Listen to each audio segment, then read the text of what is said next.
mais um vídeo do canal Kaique Alves / Games. E hoje, galera, está trazendo com vocês como fazer uma metralhadora no Minecraft Pocket Editor.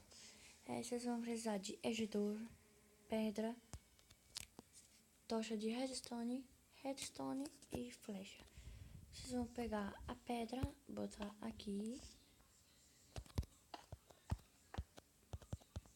tipo uma escada, qualquer tamanho, que dê pro redstone. Eu vou botar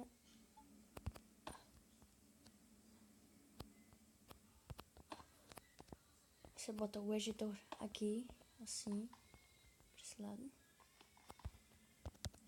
Se quiser, vocês tiram essa pedra daqui, ó.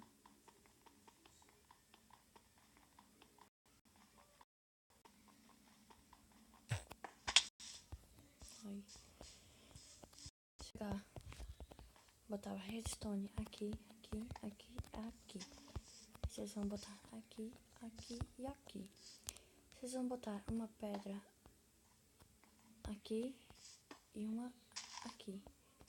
Vocês vão pegar tocha de redstone e botar uma aqui e uma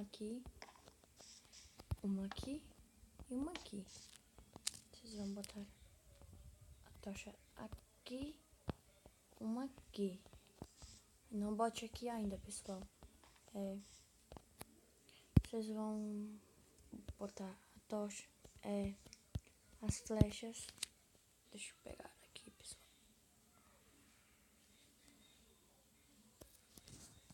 As flechas. Aí você bota o redstone aqui.